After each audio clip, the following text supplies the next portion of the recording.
Hello, hello, hello. What's going on, gentlemen? Running What's Routes happening, podcast Hey, here. man? What's going week on? three, Re- week Ready for three. some week three NFL? Week two was nuts. Hit me. I had a lot of fun there at that Bucks game, Let's and go. there's a lot of really good games out there. More overtime games. It was good football. For Obviously, we had sure. more injuries, more problems, A lot of but running more backs. drama. There's NFL for you, though. A lot of running backs went down this week. Two running backs in the same night. Nick Chubb and Williams goes down for the Saints. Yeah, Same night.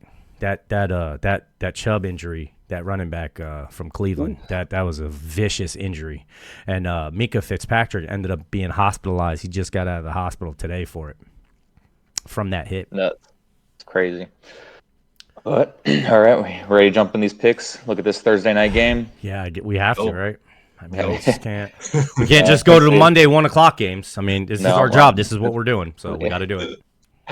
let's go We with got to do it. Eddie's New York Giants. They're going into San Francisco 49ers house. They are San Francisco's 10.5 point favorite here. I think it actually switched over to 10 here recently. I mean, last week, Giants needed till the second half till they started showing up there against Arizona. San Francisco had a hard fought battle against a divisional rival with the Los Angeles Rams. But with the Giants, I don't know what I'm getting. It took them 6 quarters to actually start playing football. No offense, they didn't show up to week one. First half against Arizona, it was another goose egg, and then second half rolls around. Yeah, very Terrible. earned. Major, Second major. half rolls around. Giants show up. Arizona tanks, whatever you want to label it as. It's not looking pretty right now for the Giants. And San Francisco's a tough defense for them to hey, we're gonna wake up now and play football. But hey, it's prime time. Anything can happen. Minnesota looks good till prime time happens. All jokes aside though, but No I like doubt. San Francisco 49ers here. The big thing for me is CMC is eating with San Francisco regardless of who they're playing, and the Giants are giving up over 120 yards for these past two games to these running backs. So I see that continuing. I see CMC having a big day. Where you at, Yeah, Charlie? yeah. The Giants defense. Yeah. I even if they were playing well, I think this is an unfavorable matchup because when I look at their defense, it's got a lot of more speed on it nowadays. And Wink and his style is predicated on the blitz and stuff like that. Like I think they're going to have trouble stopping a run against San Francisco. The 10 points, I'm probably willing to lay, and it's just based off performance. I mean, you get on one side of the ball, you got San Francisco, who looks like a well-oiled machine, and then the Giants, who look like they're trying to find their way. And now you're going to take Barkley out of the equation, which could end up being a little bit of a positive in the grand scheme of things as the season develops because it's going to be more about Daniel Jones, and he knows it's going to be about him, and I'm sure it's going to be, designed for him in mind and not kind of half and half with him and Barkley. So I think in the long term, it's going to be good for the Giants. I see this one kind of being low scoring. San Francisco, I feel like are probably going to control the game the majority of it. But the Giants, you've seen Hyatt get a couple of catches last week, which was a breath of fresh air, and you've seen what capable Daniel Jones is capable of. It's just a really tough matchup at night. He usually doesn't perform well in his history, and in San Francisco, it's just a really tough ask. So I got San Francisco. I'd probably drop the 10 points, and I kind of like the under. The total is 44 and a half. If I had to lean, I'd go under on this one. How you feeling about your boys, Eddie? Yeah, I mean, we're still trying to find our way, man. The lights are off. It's dark. We can't see anything. We're trying to find out who we are. It's hard to try and find out your identity in the dark. It's really tough, and plus we're still trying to battle injuries. Ojolari just hasn't kicked it with the hamstring. You got the guard still is in concussion protocol. Benson, and Waller played through the hamstring injury 2 weeks in a row. You're gonna have him do it a third. He claims it's not a big deal, but that's the competitor in him. You gotta love it. Isaiah Simmons had some good plays and a good game against the Cardinals, not Dallas. You would have hoped that we would have had some good things to hang our hat on against a formidable opponent so that I could have some sort of confidence trying to pick the Giants on a short week going to San Francisco. We were already in Arizona, so we probably just stayed on the West Coast.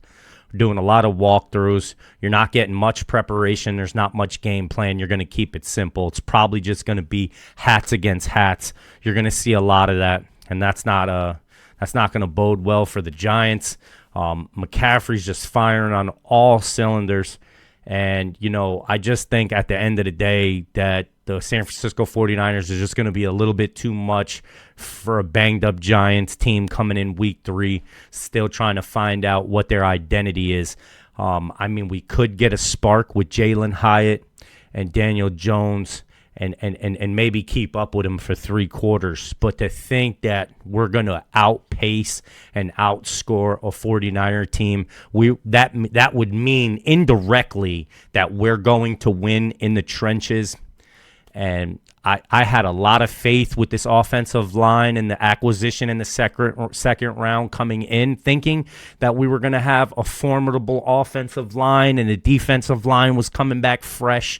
And we had Ashawn and we added Boogie and we added some pieces. And I thought we were going to be competitors, at least look good. Because, we looked really good last year. And we were just, I guess, really well coached. I don't know.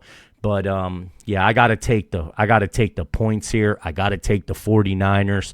I'm taking the 49ers given 10 until the Giants can show me against a formidable opponent that they could start fast and stay consistent. You can't win games if you're not going to be consistent. I don't care how great and ferocious and fast you could be. All of that is null and void when you can't stay consistent, guys.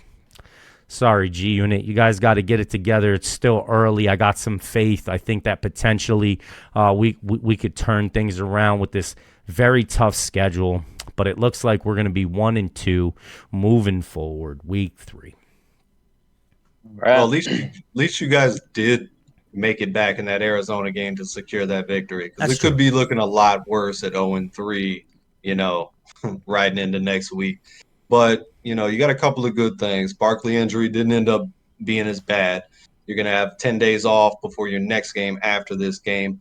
And, if there is some reason for some hope, you think about it, the Rams offense was able to put up points and move the ball against San Francisco. Now, obviously, that's McVay and his play calling and a lot of familiarity with each other's schemes and stuff like that. But coming into the season, we didn't think of the Rams as being a high-powered offense. And Correct. Your receiving core is still healthy at this point, which was such a bugaboo for y'all last year. Agreed. You mentioned it, though, with Ojulari.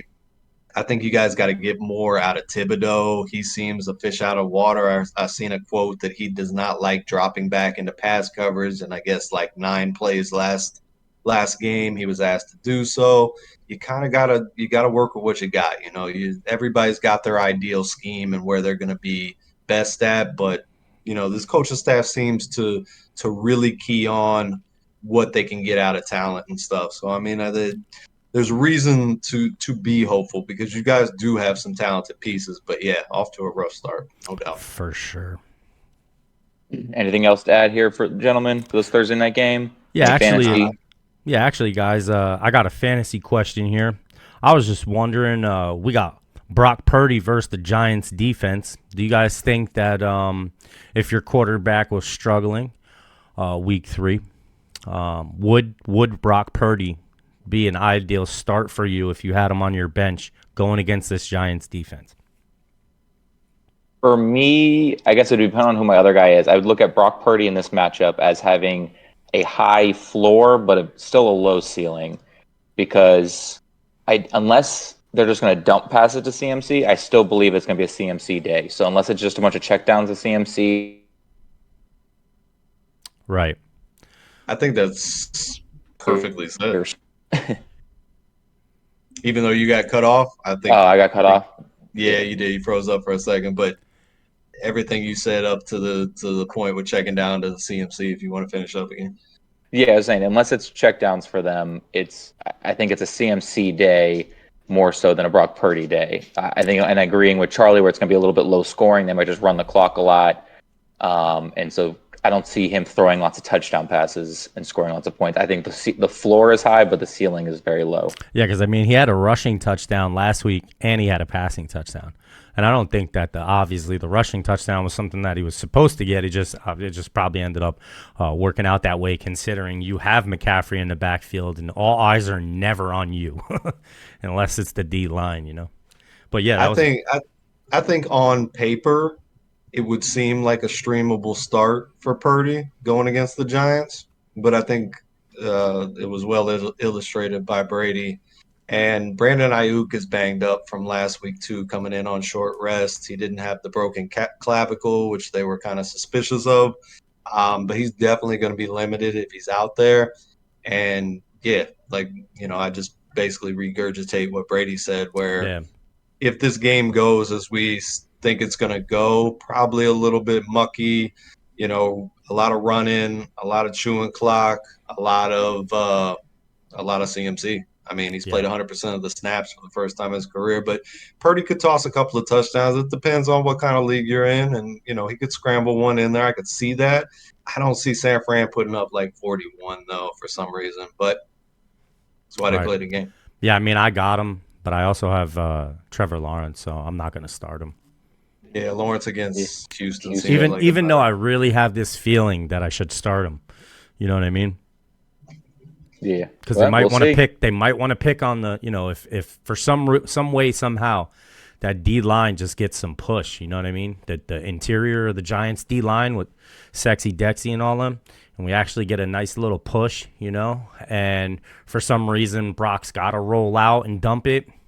It could end up being like one of those days where he ends up. Lots of run after the catch. Yeah, it's like I'm really thinking like, he rolls out and runs, or he rolls out and dumps it, big plays. I'm just thinking like I should start him, but I can see Debo having a big game this game. I could definitely see that happening. Yeah, I mean, I really just think like I should start him, but I like the Jacksonville matchup against Houston. I'm probably gonna stick with Trevor, but man, I'm really on the fence about starting him. I might very well just put him in there like Thursday night right before the game starts. I don't know, but that's why I had this question. It all comes down to, I guess, situational, because like if let's say you took a risk and you're like, hey, I think Deshaun Watson's gonna have a good year, and here he is not looking so pretty, and you got Brock Purdy on the bench, you're like, hey, this might be a viable option. Because he's facing a Tennessee defense that's actually looking pretty decent.